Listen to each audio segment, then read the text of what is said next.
BoxingScene.com at Planet Hollywood, where the press conference for Pascal Hopkins has just ended. And with me, I have the former undisputed middleweight champion, as well as the former light heavyweight champion, the legend himself, Bernard Hopkins.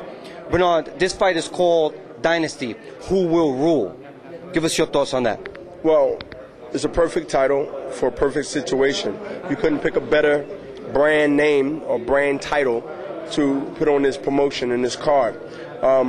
Yeah, there is a history. There's a beginning and there won't be an end. My situation is basically adding another page. The book is already there, as you mentioned, as they mentioned, as you written, as they written. At the end of the day, I go in with first ballot. But first ballot don't come until I retire after 5 years. Right now, I get the opportunity to continue to put pages in the book that's already staged. And I'm going to put so many pages in there that at the end of the day, the book won't be a book that you can take certain things out. It'll be a book that everything on the page is great. Everything on the page is good. Bernard, tell me about the fight between Jean Pascal and Chad Dawson, more so Jean Pascal's side. Well, Pascal followed the game plan. Chad Dawson couldn't get out of the gate. I call it the deer headlight syndrome. Pascal had him watching him and not punching. And when you watch a guy, to wait for him to stop or do something to you, it's like knowing somebody's going to beat you up tomorrow and you go wait for him in front of your door, his door. At the end of the day, my skills compared to Chad Dawson, it's not even comparable. Not taking nothing away from him, but it is what it is. You had two young fighters fighting each other, two inexperienced fighters that can fight but don't have the experience to do the other things to adjust. Chad Dawson didn't adjust until late.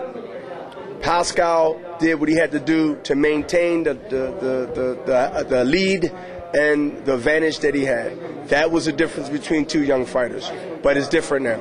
Bernard, the odds makers have you as an underdog 2.5 to 1. They do?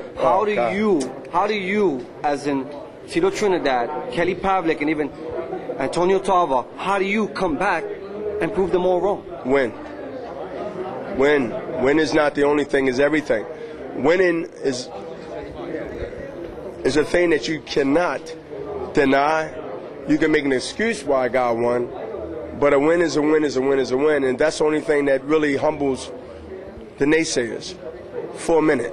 It lasts real short. Oh, it lasts. Trust me. If you get 2 days out of it, you're good. Winning is, you can't even dispute that. At the end of the day, who won? At the end of the day, who got the W? But no, at the end of the day, what the paper says. Now I know there's a lot of fights I thought I won, and a lot of fights of fans will think I won, and still to the day will be arguing history. But at the end of the day, the W stands, the L stands, and whatever else comes after that stands. And that's where the wins and losses are separated. Tell the boxing fans why they should tune into Showtime, free Showtime, to watch this fight, a legendary fight with Bernard Hopkins. Every American I know loves the word free. That's why they should watch it. Free is a word that reaches everybody's ear. I know people that can't speak English and don't know what English is, and when you say free, they read your lips and they in. Free is a word that is not thrown around all the time. That is a word like being a legend, like accomplishing what I'm accomplished December 18th. The word free is undisputed because nobody ever tries to match free. Think about it. When it's free, nobody runs to say they want to match free. Free is undefeated. It's free on Showtime.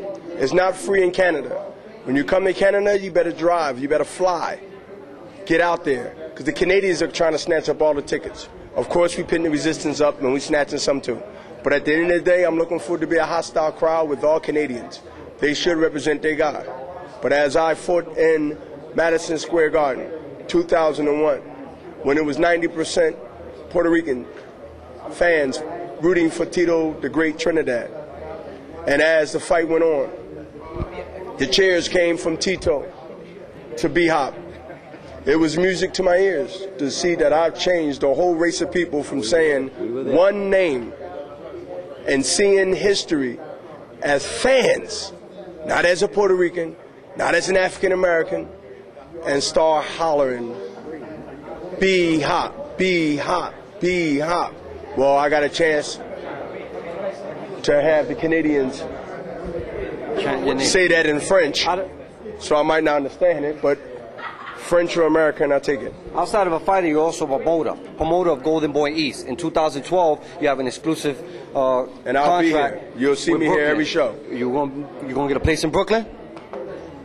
No, it's too expensive here. What I'll do is, I'm a really flippant guy. I'm a really like a tight guy. I ain't gonna say stingy, but if it's Golden Boy paying for it, I'll get a nice one. If I gotta pay for it, I won't. So is that fair? That's 50-50. That's fair enough, man. Hey, Bernard, as always, we appreciate the time. Always, Good luck. man. Always. What do you think this fight does for you, champ?